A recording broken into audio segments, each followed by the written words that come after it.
김은경의 생생경제. 생생경제 김윤경입니다. 연속해서 터진 금융사고에 금융감독원이 비로소 책임감을 느꼈나 봅니다. 대형 사고가 터지면 그동안 솜방망이 처벌을 내리고 또 처벌받는 신용만 하던 감사까지도 이제 중징계를 한다고 하는데요.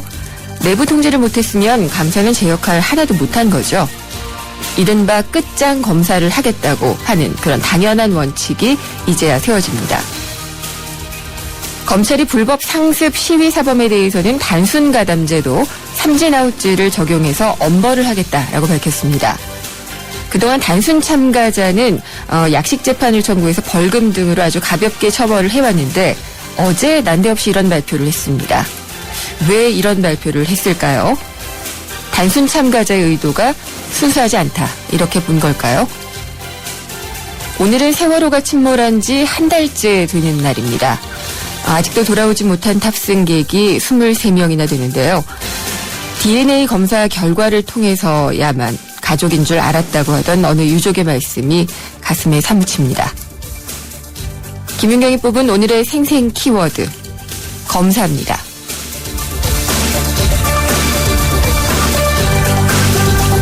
처음 듣는 분도 계시겠지만요. 오늘이 패스트푸드 노동자의 날입니다. 전 세계 30여 국의 패스트푸드 노동자들이 처우 개선 그리고 임금 인상을 위해서 시위를 벌였는데요. 잠시 후 2부에서 비정규직 중에서도 가장 열악하다고 하는 아르바이트의 근무 조건과 문제점을 짚어보겠습니다. 그리고 4부에서는요. 현대자동차에 대해서 2,470억 원을 징벌배상하라고 한 미국 법원의 판결, 과연 의미와 파장은 어떨지 짚어보도록 하겠습니다. 김윤경의 생생경제 1부 시작합니다.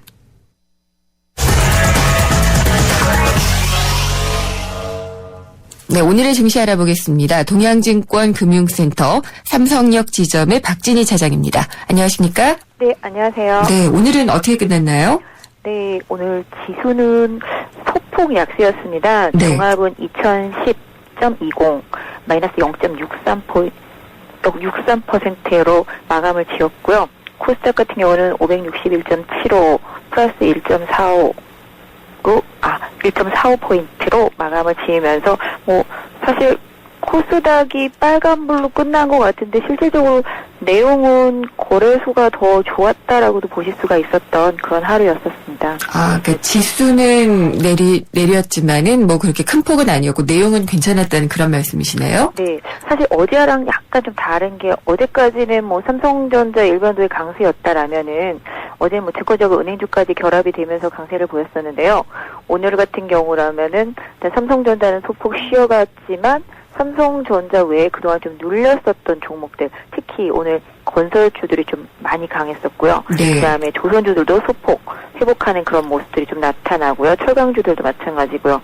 그러니까 어제 상대적으로 덜 올랐던 종목들의 낙폭과대 종목들의 좀 순환매가 좀 있었다라고 보시면 오늘 거래소 수장은 조금 이해가 가실 것 같습니다. 네. 수급은 어땠어요? 외국인들이 계속 사주고 있나요? 네, 맞습니다. 오늘도 거래소 시장 외국인들이 3,300억 원 정도 매수를 했고요. 코스닥 시장은 157억을 매도를 했습니다. 반면에 기관이 거래소 시장에서 1,340억 원 정도의 매도를 단행을 했고요. 코스닥에서는 28억 원 정도의 매수를 했는데요. 항상 그래왔듯이 시장이 2,000선대 위에만 오면은 투신권의 매물은 계속적으로 좀 증가하는 모습을 보이고 있습니다. 네. 또 이제 기다렸던 펀드 환매라든지 이런 부분들이 좀 많이 작용을 하고 있는 것 같습니다. 그러면은 지금 오늘 한 증권사 자료를 보니까요. 내친 김에 아주 장밋빛 전망이 되는 것 같은데 1200선까지도 갈 수 있을 것이다. 코스피 지수가요. 네. 그렇게 예상을 했더라고요. 네. 계속 기대를 걸고 있어도 되는 건가요? 사실 지금 지수는 중요하지 않은 것 같습니다. 네. 지수가 2200을 가든 3000을 가든 사실 개인 투자자분들이 가지고 있는 종목 약간 인덱스 형식으로 되어 있는 그런 펀드가 아니면 액티브형 걸 가지고 있는 펀드라면은 수익이 지금 거의 예전에 본인이 가입할 때 2000대만큼 아마 가격이 올라오지 않았을 거로 생각이 되고 있습니다. 그러니까 지금 사실 어제 저희 직원이 저한테 물어보더라고요. 소장님, 지수가 2010인데 네. 왜 종목들은 다 바닥이에요? 이러더라고요. 뭐라고 답해 주셨어요?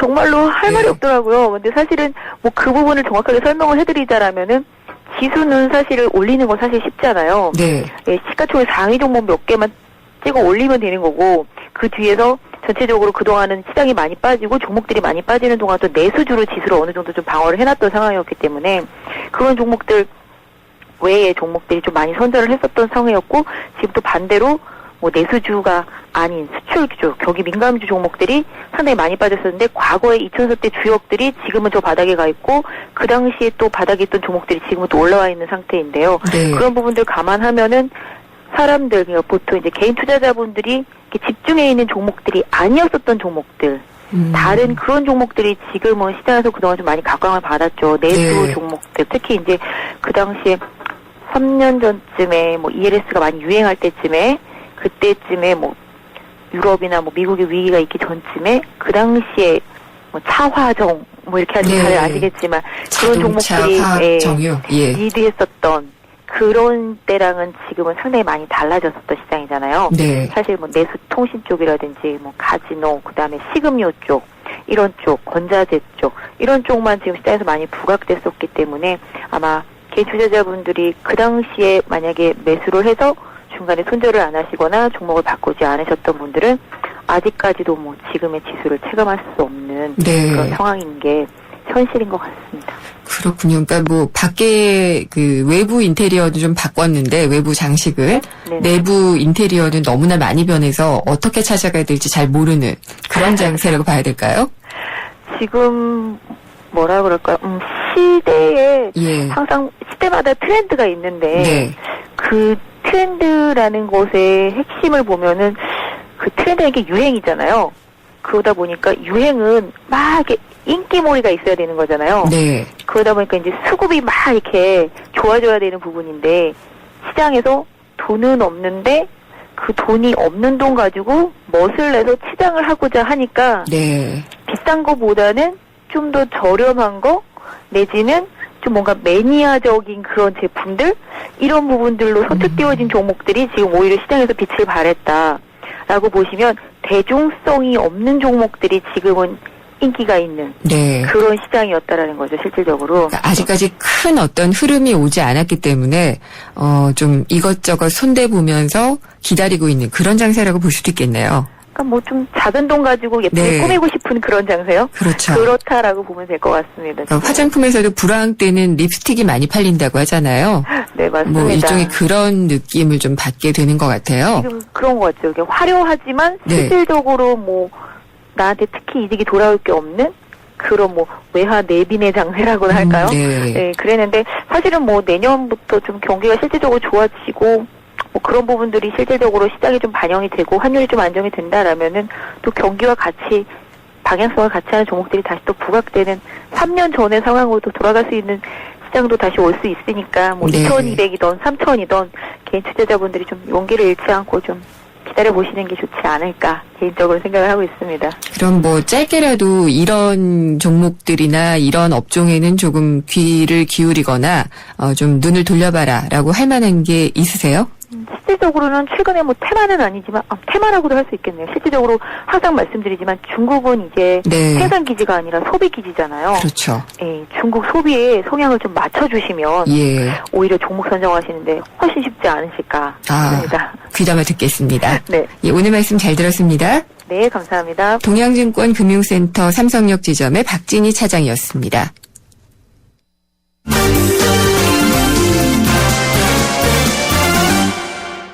오늘의 주요 경제 뉴스 정리해 보겠습니다. 한국일보 이성철 산업부장입니다. 안녕하십니까? 네, 안녕하세요. 아까 제가 제목만 본 기사였는데요. 네. 전국의 뭐 은행들에게 빨간 딱지가 붙었다. 이런 제목만 봤어요. 이게 무슨 얘기예요? 이게 그 금융감독원이요. 네. 지난달 말에 그 전국 85개 금융회사들의 이 민원 발생 평가 결과를 공개를 했습니다. 그래서 등급을, 그러니까 민원이 발생이 적은, 또 민원이 잘 처리되는 이 순서대로 1등급부터 5등급까지 나눠서 이제 각 금융기관들한테 그 등급을 매겼는데요. 네. 5등급이면 이제 굉장히 민원 처리나 민원 발생이 불량하다는 얘기가 되겠죠. 그래서 이 5등급 받은 데들한테 그 영업점 입구에다가 네. A4 용지 크기로 빨간색으로 2013년 금감원 민원 발생 평가 결과 5등급 이거를 3개월 동안 붙여라 이렇게 요구를 한 겁니다. 진짜로 붙이라고 한 거예요? 네, 그렇습니다. 그래서 예. 홈페이지에는 이번 주 월요일부터 게시가 되고 있고 영업점 네. 입구에도 그러니까 나 불량금융기관입니다라고 이렇게 그러게요? 앞에다 써놓으라고 한 건데 네. 이 지금 5등급을 받은 데가요.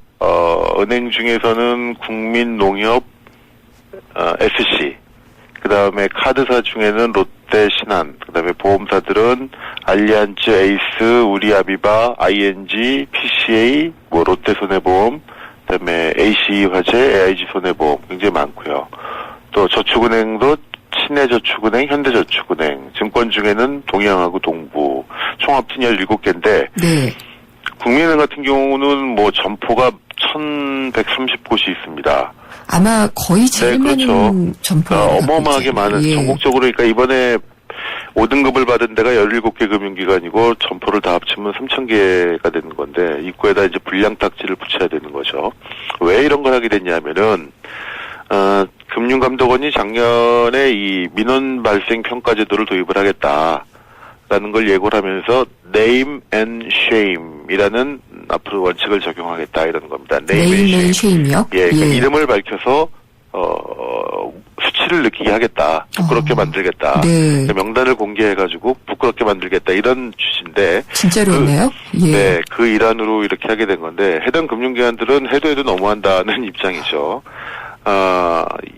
마치 무슨 금융기가 민원 발생이 많다는 건 분명 잘못은 잘못인데 네. 그렇다고 금융기관이 고객 신뢰를 바탕으로 하는 데인데 여기에 무슨 불량딱지, 차압딱지 붙이듯이 이런 딱지 붙여놓는 건 좀 과도한 게 아니냐라고 볼멘 소리를 하고 있다고 그럽니다. 이렇게까지 할 수밖에 없었던 금감원의 입장도 있지 않을까라는 그렇죠. 생각도 들고요. 네. 예. 그렇습니다. 근데 다만 예. 이제 민원 평가에 대한 이 불만들도 또 있습니다. 과연 이 민원 평가를 어떻게 하는 것이, 그러니까 민원이 무조건 많다고만 해서 이걸 양쪽으로만 판단할 경우에 금융기관들은 민원 발생을 줄이려고 예컨대 블랙 컨슈머들이 와서 무리한 요구에도 그냥 쉬쉬하면서 넘어가는 경우도 있거든요. 네. 현장에서 또 그런 문제점도 있고 아무튼 이 금융기관 앞에 이 빨간색 불량딱지 참 보기 드문 광경이 아닐 수가 없습니다. 한번 봐야겠는데요. 네. 얼마나 이게 부끄러움을 느끼게 하는 건지 좀 네. 궁금하기도 하고, 그리고 민원 발생이라는 게 사실 고객이 많으면은 또 비례할 수도 있는 그렇죠. 거잖아요. 네, 그런 것도 있습니다. 예, 네. 그런 점들도 고려가 됐는지도 궁금합니다. 요즘에는 카드 많이 쓰지 않잖아요. 여러 장. 그래서 많이 좀 몇 장 줄였다고 가지고 계세요? 하던데. 우리 저는 한 3장 하고 1장 더 있는 것 같아요. 쓰지 않는. 예. 아마 평균 정도신 것 같은데 네. 우리나라 1인당 신용카드 보유량이 지금 지속적으로 감소를 하고 있습니다. 네. 작년 말 기준으로 경제활동 인구 한 사람당 보유카드가 3.9장, 그러니까 4장이 채 안 되는 겁니다. 제가 평균이네요. 네. 예. 그래서 2007년 이래로 처음으로 4장 밑으로 지금 내려갔다고 그러는데요. 신용카드 보유량은 2009년에 4.4, 2010년 4.7, 2011년엔 4.9, 그러니까 5장까지 늘어난 겁니다.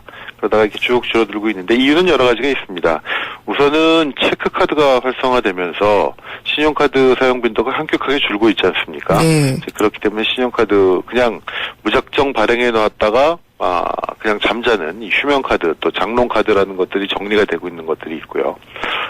또 카드사들이 여러 가지 이제 부가 혜택들을 줄이고 있기 때문에 이런 것들이 확실히 카드에 대한 신용카드에 대한 발급 유인을 떨어뜨리는 그런 요인으로도 작용을 하고 있는 것 같습니다.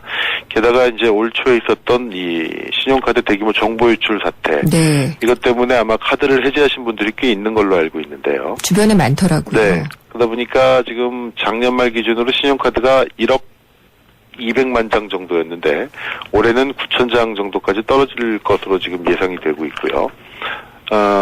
그러다 보면은 아마 지속적으로 이게 더 감소를 하게 되지 않을까 그렇게 지금 판단이 되는데 사실은 1인당 3장도 결코 적은 건 아니죠. 그렇죠. 예, 보통 평범한 우리 국민 서민들 중산층이라면은 글쎄요, 제가 보기에는 한 2장 정도만 있어도 별 문제는 없지 않을까라는 생각이 들던데. 네. 또 많이 쓰시는 분들은 필요에 따라 많이 가질 수 있겠습니다만 어쨌든 지속적으로 줄어들고 있다라는 건 바람직한. 카드사들이 들으면 싫은 얘기겠지만. 네. 그리고 또 하나 중요한 특징 중에 하나가요. 신용카드 이용액에서 일시불 결제 비중이 굉장히 높아지고 있다고 그럽니다. 얼마나 되나요? 70%가 넘었다고 그래요. 네. 작년에 신용카드 이용액이 총 558조 원이었는데 이 중에 일시불 결제가 전체 72%, 401조 원에 달했다고 합니다. 10년 전을 보면은요, 2003년 같은 경우에 일시불 결제 비중이 39.5%밖에 안 됐습니다. 40%밖에 안 됐고, 예. 60%가 할부였다는 얘기입니다. 네. 그리고 아마 2000년 초에는 그 비중이, 할부 결제 비중이 거의 한 80, 일시불이 한 20 정도밖에 안 됐던 걸로 알고 있는데, 그러니까 점차적으로 할부를 줄이고 일시불을 늘리는 쪽으로 이 카드 이용 패턴이 급격하게 지금 바뀌어가고 있다는 겁니다. 이건 무슨 얘기냐면은요, 소비가 그만큼 합리화되고 있다는 뜻인데, 이 충동 구매는 대부분 할부로 오지 않습니까? 그렇죠. 당장 돈을 내야 될 그런 게 없다는 생각 때문에 나눠 놓으면은 왠지 그렇죠. 싸게 사는 것 같고, 예. 결국 외상인데, 네. 나눠서 내면은 부담이 적을 것 같다는 생각에서 이제 자꾸 일시불을 쓰게 되고, 일시불이 늘어난다는 거는 그만큼 꼭 필요한 불효불급한 소비 대신에 충동 구매가 많다는 그런 뜻으로도 해석이 될 수가 있는 겁니다. 네. 근데 그 일시불 결제가 늘고 반대로 이제 할부가 줄고 있다라는 거는 국민들의 소비가 그만큼 합리화되고 있다. 충동 구매가 상대적으로 줄어들고 있다. 네. 그런 측면도 있고, 이거는 아마 그 체크카드 이용 증가도 같은 맥락으로 우리가 이해를 할 수 있을 것 같습니다. 그렇죠. 체크카드는 정말 내가 할 수 있는 가용 범위 내에서 쓰는 거고, 네. 신용이 이렇게 부풀었던 게 내 능력이 아니니까요. 네, 그렇습니다. 예, 말씀 잘 들었습니다. 네. 감사합니다. 네. 한국일보 이성철 산업부장이었습니다. 같은 차라도 타는 사람이 다르면 자동차 보험도 달라야 하는 거 아닌가? 악사가 시작합니다. 운전자 라이프에 최적화된 악사 맞춤 자동차 보험. 꼭 필요한 보장을 합리적인 가격으로. 악사 홈페이지에서 5분 안에 확인하세요. 악사 다이렉트. 가입 시 유의사항을 꼭 확인하세요. 네, 오늘은 스승의 날이기도 하지만은요, 패스트푸드 노동자의 날이기도 합니다.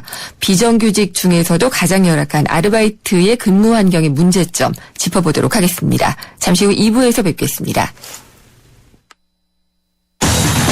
YTN Hoff's English Debating Championship. YTN이 주최하고 YTN 라디오가 후원하는 2014 청소년 영어 토론 대회가 오는 7월과 8월 개최됩니다. YTN과 함께하는 꿈과 열정의 무대, 청소년 여러분의 많은 참가 바랍니다. 20년차 경제 전문 기자 김인경 기자가 전한 알기 쉬운 경제 이야기, 김인경의 생생경제. 작년에 비해서 양파 가격이 키로당 1,000원 정도 좀 더 비싼 것 같고요. 국민들이 양파를 농사를 많이 지어서 좀 가격들이 떨어진 면도 있고, 양파가 10kg에 지금 8,500원 정도 합니다. 마늘은 지금 50개 반접에 지금 12,000원 정도 하고 있습니다. 장아찌 마늘이요. 그리고 양념 마늘이나 육전 마늘은 아직 나올 때가 아니기 때문에 조금 더 기다리셔야 될 것 같습니다. 마늘이 예년보다는 그렇게 많이 비싸지는 않는데요. 그래도 보통 한 1,000원에서 2,000원 정도 좀 오른 감은 좀 있습니다. 작년에 마늘이 좀 많이 싸서 이제 농민들이 마늘을 좀 많이 짓지를 않아서 작년보다는 조금은 오는 상태예요. 양파는 이제 저장이 들어가면 그때 되는 거 시세가 잡혀있기 때문에 양파는 그렇게 많이 뛸 것 같지는 않고요. 태풍이나 자연현상, 천지지변이 일어나지 않는 이상은 항상 이 가격으로 갈 것 같습니다.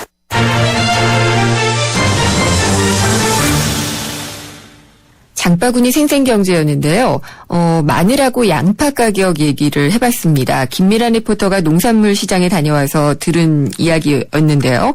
지금 마늘 같은 경우에도 상당히 가격이 내렸고요. 양파도 좀 내렸습니다. 근데 하반기가 되면은 마늘 가격은 조금 오를 가능성이 있다라고 얘기를 하는데, 저는 뭐 내렸다는 걸 그다지 이렇게 체감을 못하는 걸 보면은 제가 잘못 사고 있는 건지, 아니면은 다른 그 도매 가격이나 이런 것들을 얘기하기 때문인지 모르겠네요.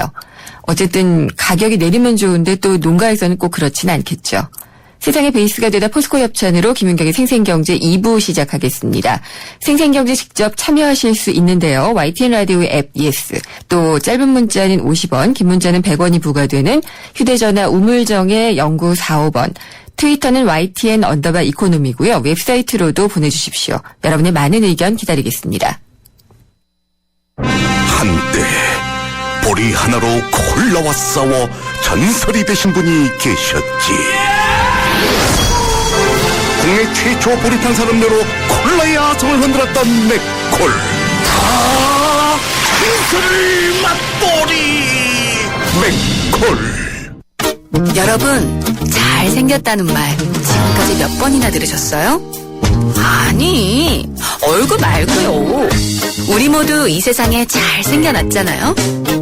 서로 잘생겼다 칭찬해 주자고요. 잘생겼다 LDA SK텔레콤.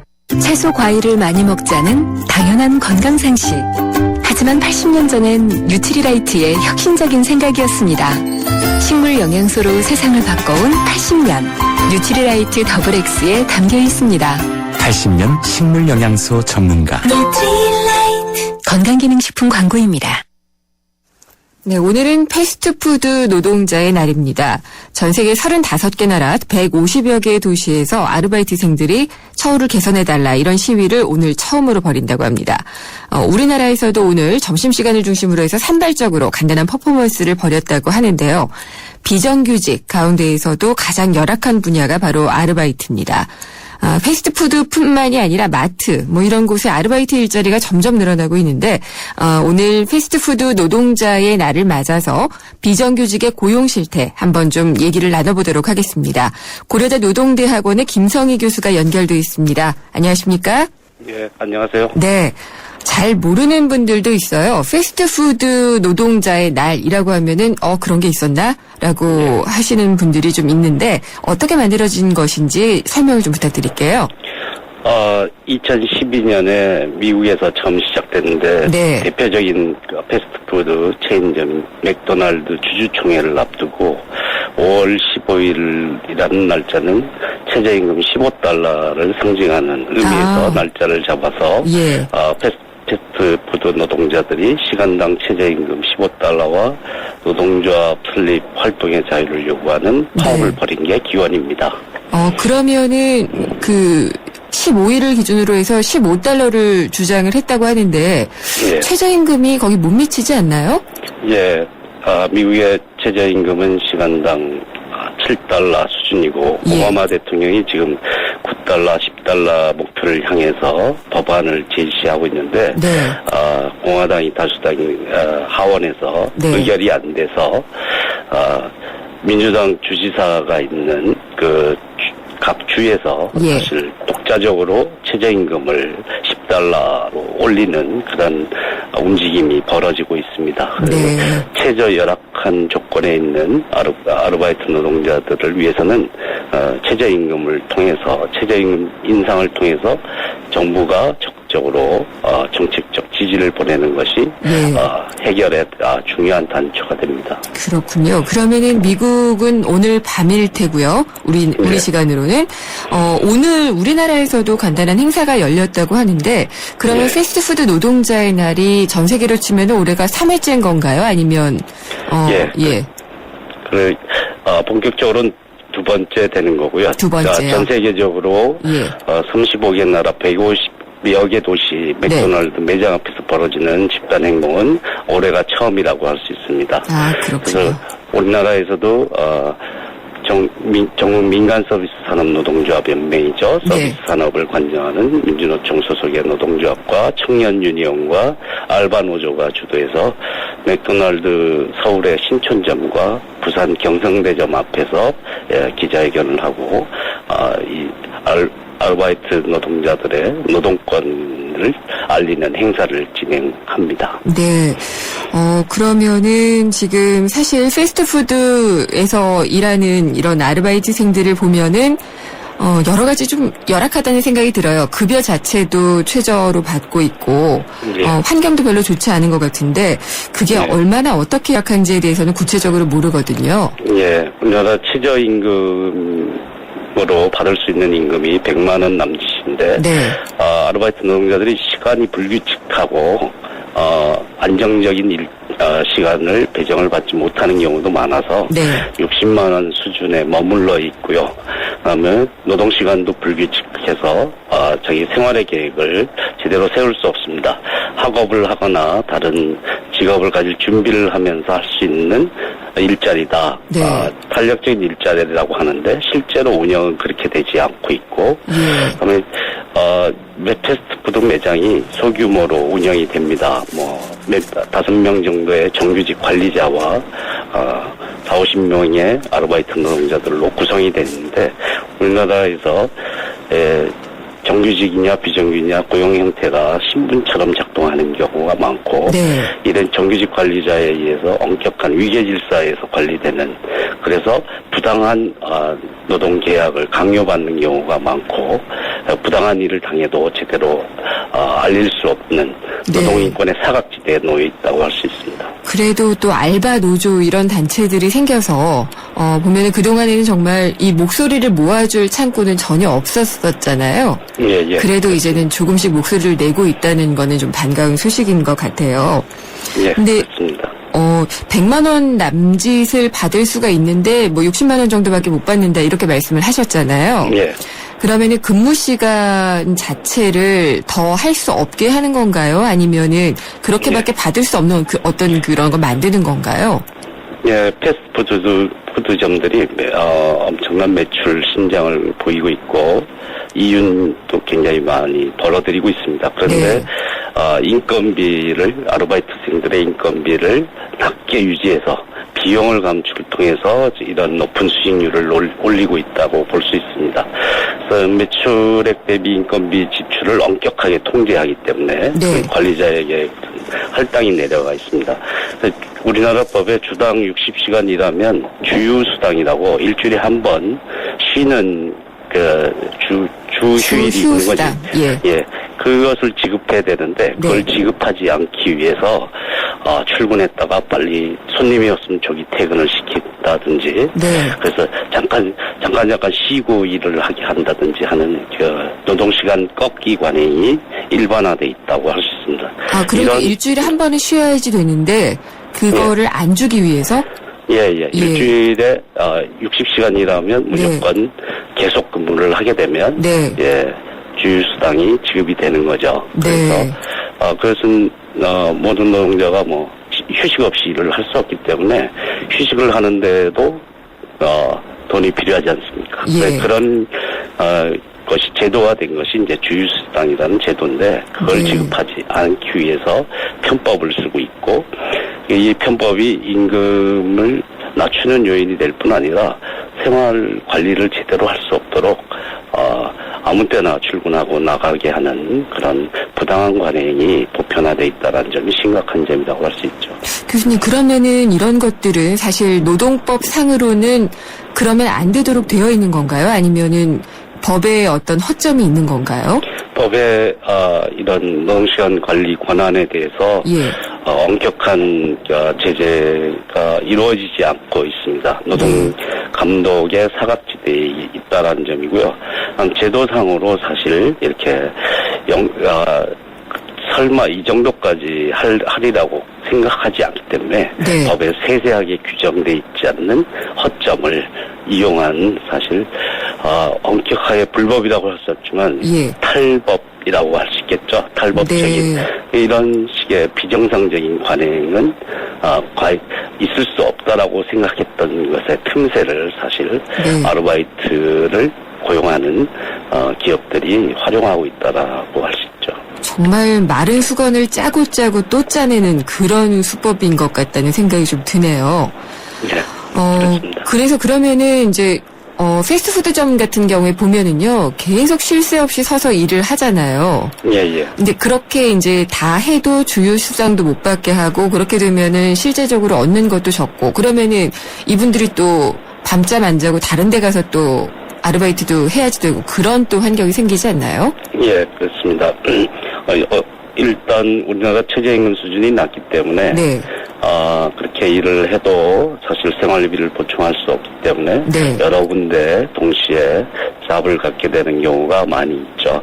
일본의 경우 예전에 이제 프리터라고 해서 네. 아르바이트 두세 개씩 해서 생활비를 버는 사람들이 많았습니다. 그때는 좋은 의미로 썼는데 일본의 경기 불황이 장기화되면서 사실 일본의 아르바이트 노동자들도 임금이 네. 계속 저임금으로 몰리게 되고 그래서 여러 직업을 동시에 가지면서 그 아르바이트 자체가 직업이 된 경우가 많습니다. 네. 우리나라도 현재 그런 추세에 있다고 할 수 있습니다.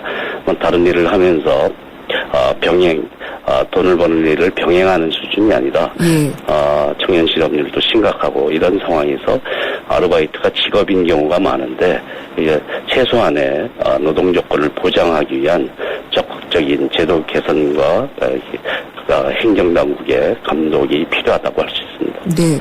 그러니까 이렇게 일을 하고 있는 분들은 실업률 통계나 이런 데는 잡히지 않는 거죠. 실업률에서는 이제 불완전 취업자가 네. 일정 주 20시간 미만 일하게 되면 그렇게 잡히는데 네. 아르바이트생들이 주당 평균 시간이 20시간이 넘기 때문에 취업자로 잡히는데 취업 형태에 대해서 사실 아르바이트라는 항목이 별도에 있는 것은 아니기 때문에 그렇죠. 단시간 노동자 이렇게 예. 잡힐 가능성이 많다고 할 수 있습니다. 그리고 아르바이트 일자리에 대해서 이제 처우를 개선을 해야지 된다라는 어떤 여론이나 사회적인 인식은 있지만 실제로 이윤을 위해서는 그런 행동에 나서지 않는 고용주들 때문에 환경은 계속 제자리인 것 같은 생각이 좀 들어요. 예. 더 좋아지려면은 어떤 것들이 더 필요할까요? 우리 사회 전반적인 인건비를 절감하고 사람을 수단으로 쓰는 이런 관행에 대한 근본적인 변화가 필요하다라는 반성이 있지 않습니까? 네. 이런 점에 가장 밑바닥에 아르바이트생들이 있고 청소노동자들이 있고 열악한 비정규직 간접고용 노동자, 시간제 노동자들이 있습니다. 이런 최고 밑바닥에 있는 사람들의 환경을 개선하지 않으면 중산층의 생활 조건도 좋아지지 않는다는 각성이 필요하고요. 네. 그것을 제도와 정책으로 반영해야 되는데 출발점은 사실 이것을 한꺼번에 노동 감독을 하고 기업들의 관행 개선을 요구한다지만 도덕적인 요구가 아니라 제도로서는 최저임금 인상이라는 수단이 네. 가장 일단 효과가 있는 방법이라고 할 수 있습니다. 네. 그리고 이게 통계로도 나오는지 모르겠는데요. 정규직 일자리, 비정규직 일자리 같은 통계는 나오는 것 같은데 아르바이트 일자리가 더 늘어나고 있다. 뭐 이렇게 예. 좀 느낄 수 있는 통계가 나와 있는 게 있나요? 예, 시간제 노동자들 숫자가 많이 늘어나고 있습니다. 예. 박근혜 정부 들어서 시간제 전일 상용직, 정규직 시간제 일자리를 만들겠다고 시간 하는 선택제 일자리 예. 말씀이시죠? 근데 예. 그거는 효과가 별로 지금 비정규직으로도 장시간 일하고 정규직보다 절반 이하의 임금으로 쓸 수 있는 인원들이 50%가 넘게 있는데 네. 시간제 정규직 일자리라는 것이 불가능한 얘기겠죠. 예. 그런데 이런 시간제 노동자들 비정규직의 최밑바닥에 있는 시간제 노동자들 숫자가 많아지고 있습니다. 네. 주부 아르바이트생도 있고 학생 아르바이트도 있고 청소년 아르바이트도 있고 이런 시간제가 늘어난다고 하는 것은 짧게 쓰고 언제든지 네. 그만 나와라고 할 수 있는 그런 일자리를 선호하는 기업들의 관행에 의해서 이제 나타나고 있는 현상인데 네. 시간제 노동자들의 숫자가 급증한 것으로 우리는 간접적으로 파악할 수 있다고 봅니다. 이런 것까지 해서 뭐 고용률 70% 맞추고 실업률 낮추고 이런 것들이 눈 가리고 아웅이 되지 않았으면 하는 그런 바람을 좀 가져보고요. 최저임금 인상에 대한 부분도 상당히 좀 짚어봐야지 될 것 같습니다. 예, 오늘 말씀 감사합니다. 예, 고맙습니다. 고려대 노동대학원의 김성희 교수였습니다. 생생경제를 다양하게 만나는 방법. YTN 라디오 앱 예스와 웹사이트 김은경의 생생경제 또는 트위터 YTN_이코노미로 실시간 듣기와 다시 듣기를 하실 수 있고 방송 내용에 대한 문의와 의견을 주실 수 있습니다.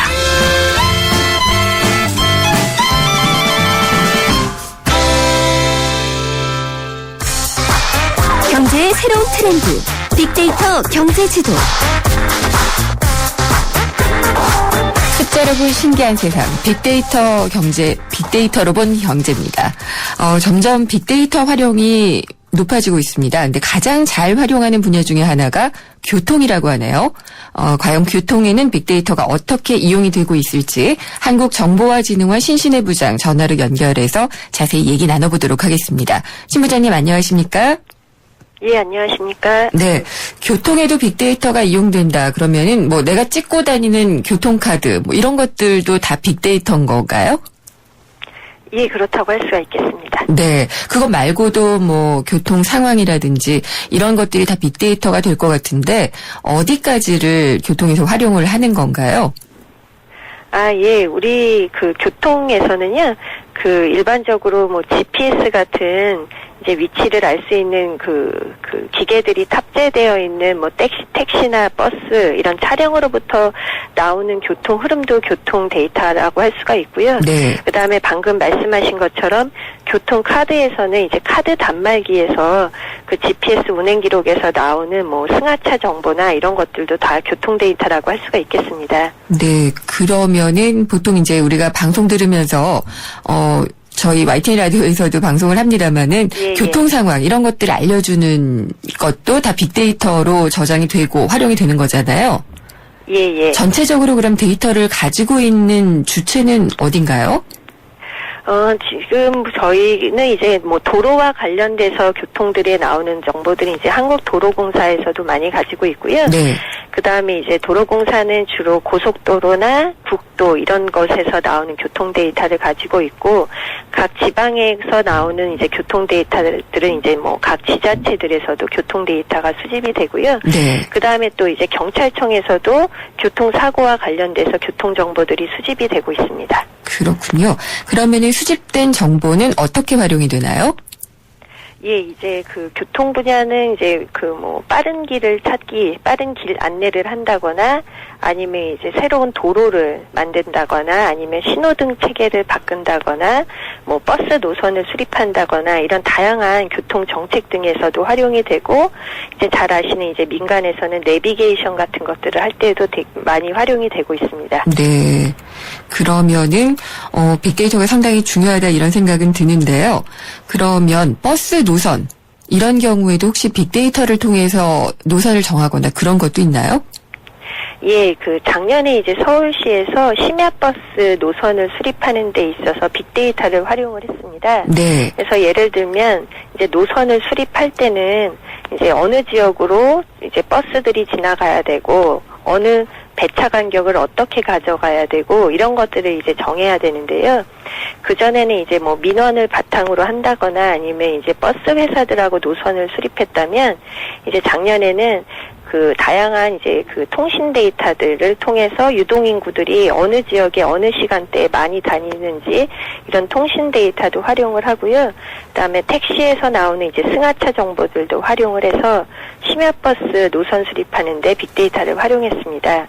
굉장히 설득력 있게 들리네요. 그 통신 데이터를 이용했다라는 것은 그럼 사람들이 어디로 움직이느냐 이런 것들을 파악을 한 건가요? 예. 어느 지역에서 강남역에서 예를 들면 몇 시간대별로 얼마나 이제 통신 콜들이 들어오는지를 보고요. 네. 시간대별로 얼마나 많은 사람들이 그 지역을 다니는지를 보고 이제 노선을 수립하거나 배차 간격을 잡는 데 활용을 합니다. 아, 그렇군요. 최근에 기사를 봤는데 서울에서 가장 차가 막히는 곳 뭐 이런 통계도 나왔더라고요. 예. 그 지난 월요일 이제 서울시에서 1년 동안 76억 건의 교통 빅데이터를 분석을 해봤습니다. 네. 그 결과 이제 서울에서의 평균 통행 속도는 시속 한 26km 정도로 나왔고요. 뭐 시간대별로는 오전하고 오후에 편차가 크고 요일별로는 월요일 오전하고 금요일 오후가 정체가 가장 심하고 뭐 장소는 마포구 홍익로가 가장 혼잡하고 자치구별로는 강북구의 통행 속도가 가장 느리게 나왔습니다. 네. 그래서 이제 서울시는 이제 이런 분석 결과를 바탕으로 이제 자치구의 주요 도로나 교차로의 교통 개선 사업 이런 데 이제 활용한다고 발표를 하였습니다. 네. 그래서 뚫릴 곳은 좀 뚫리고 했으면 좋겠네요. 네. 아까도 말씀하셨지만 차에다 이렇게 내비게이션을 달면은요.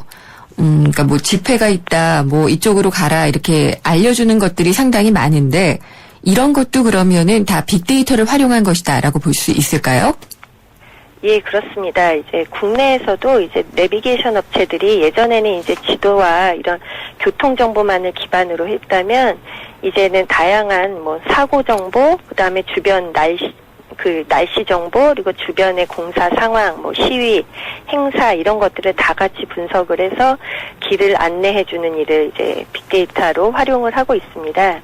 그렇게 들으면은 빅데이터가 굉장히 유능해 보여요. 그렇죠? 예, 교통이 굉장히 원활해지게 할 수 있는 많은 정보를 내포하고 있다 이런 생각이거든요. 예, 그렇습니다. 긍정적으로 보면 될까요? 예, 이제는 교통을 가지고 단순하게 이제 뭐 도로를 통한 길 안내뿐만 아니라 이제 좀 더 사용자 체감형으로도 바뀌고 있는데요. 예를 들면 이제 티맵 같은 경우는 경로 이탈 데이터도 이제 분석을 해서 정상적인 경로인데도 사용자가 다른 길로 이제 다른 경로를 계속 활용한다. 이런 것들이 있으면 이용자의 체감 경로까지도 분석을 해서 이제 길 안내를 하는 이제 그 제공 변수를 조정해서 이제 데이터 기반으로 이용자 중심의 서비스에 빅데이터를 활용하고 있습니다. 네. 그러면은 교통이 더 원활해지는 데는 빅데이터가 상당히 도움이 된다라고 볼 수가 있는데 신호등에도 혹시 그러면은 빅데이터를 이용해서 좀 체계를 바꾼다거나 이런 게 있을까요? 예, 지난주에 이제 경찰청이 빅데이터 기반으로 스마트 신호 체계를 이제 시작하겠다고 발표를 했는데요. 네. 이제 우리나라의 자동차는 연평균 40만 대가 증가를 하고 있습니다. 근데 도로를 신설하는 데는 키로당 약 300억 원이 투자가 되고 준공 기간도 7년이 소요되다 보니까 차량의 증가 속도에 맞춰서 이 도로 체계를 만들지를 못하고 있는 상황입니다. 그리고 또한 이제 우리들이 보는 이제 신호등도 이제 정해진 주기에 따라서만 이제 신호를 주다 보니까 이제 실시간 교통량을 반영하지 못하고 있습니다. 그래서 이제 경찰청에서는 전국 26개 도시에서 수집되는 구간별 이제 차량 속도하고 통행량 등 이제 실시간 교통 정보를 활용해서 이제 빅데이터 분석을 하고 과거 이력 자료 같은 것도 활용해서 스마트한 이제 신호 운영 체계 알고리즘을 개발하겠다고 발표를 하였습니다. 스마트한 신호 운영 알고리즘 말이 좀 어려운데요. 이게 그러면은 운영이 되면은 어떻게 되는 건가요? 예, 이제 현재는 신호등이 사람이 없는데도 예를 들면 빨간불이 돼서 차가 정차를 해야 되는 경우도 있고요. 차가 없는데도 보행자들이 신호등 때문에 이제 신호를 기다려야 되는 경우도 있습니다. 이처럼 이제 현재 신호등은 그냥 정해진 시간 규칙에 따라서만 이제 신호가 켜지고 꺼졌는데요. 이제 스마트한 신호 체계가 되면 도로의 이제 차량 흐름을 반영해서 신호가 유연하게 작동을 하니까 그것에 따라서 이제 차량의 흐름도 좋아지고 보행자의 이동도 더 효율적으로 될 것으로 기대가 됩니다. 그러면 이거는 우리나라가 조금 빨리 가는 건가요? 아니면 외국의 경우에 더 먼저 하고 있는 경우가 있나요?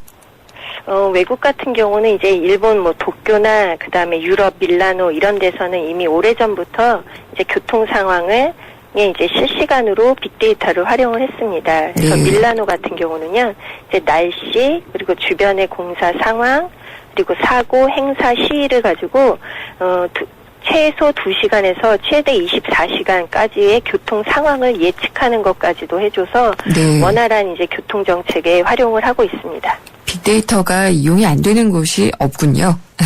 네. 예. 요즘은 이제 각 분야에서 활용된다고 볼 수가 있겠습니다. 잘 들었습니다. 오늘 말씀 감사합니다.